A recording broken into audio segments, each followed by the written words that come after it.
और मेरा यह प्रश्न है एक सवाल कि चूंकि मैं शिक्षा विभाग से हूँ, तो मेरा प्रश्न भी बच्चों के लिए है कि बच्चे जो हैं, बच्चों में सर्वांगीण विकास हो, ऐसी शिक्षा होनी चाहिए और है भी, लेकिन आज संस्कारों में बहुत कमी आई है।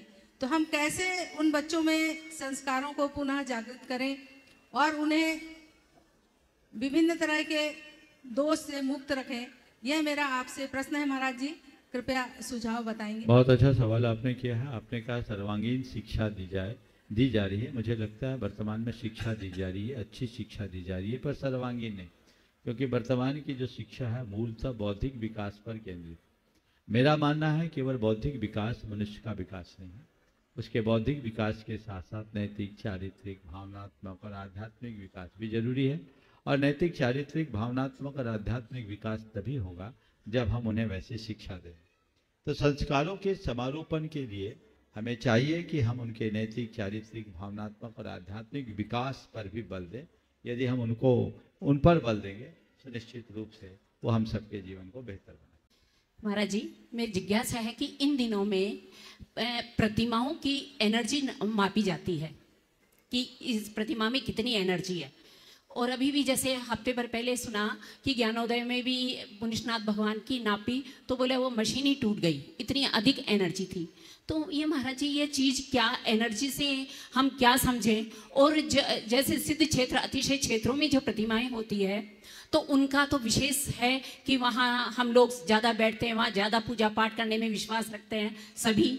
और कई प्रतिमाएं ऐसी है जो बरसों से बंद पड़ी है, या और अजैन समाज में चली गई, या और कुछ भी के दूसरे समाज में चले। तो ऐसा उन प्रतिमाओं का क्या है कि जिसकी वजह से उनमें क्या होता है? प्रत्येक जड़ या चेतन, दोनों व्यक्ति या वस्तुओं का अपना प्रभाव होता है, क्योंकि हम लोग सशरीर हैं। पुद्गल हमारे साथ जुड़ा है, पुद्गल ऊर्जावान है और उससे ऊर्जा निकलती है। तो जड़ हो या चेतन, हर वस्तु या व्यक्ति में कुछ ऊर्जा होती है और ये ऊर्जा का संचार होता रहता है।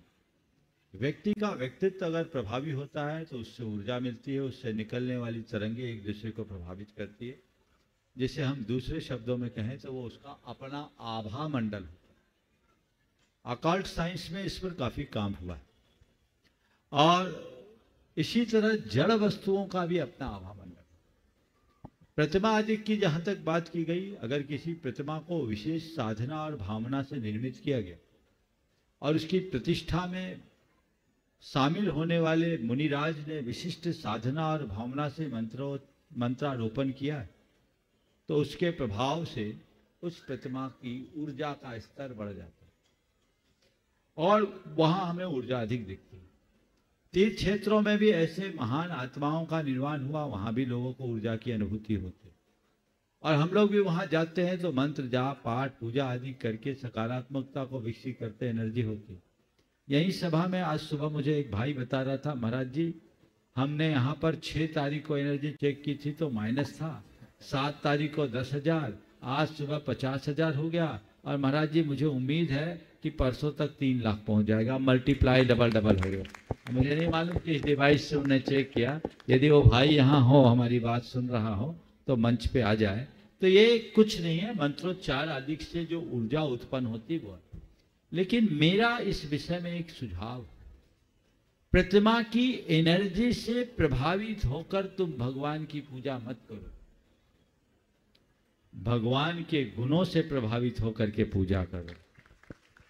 यहां एनर्जी ज्यादा है तो तुम क्या पाओगे? जड़। और भगवान के अनंत गुणों को देखोगे तो तुम भगवान बन जाओगे। तुम्हें तय करना है। तो ऊर्जा नापना ये कहीं ना कहीं हमारी कमजोरी को दर्शाता है। हम आध्यात्मिकता से ओतप्रोत हो। हमने भगवान को इसलिए नहीं विराजा कि हम उनसे कोई भौतिक लाभ लें। हमने भगवान को केवल इसलिए विराजा कि हम उनसे कुछ आध्यात्मिक उपलब्धि अर्जित करें।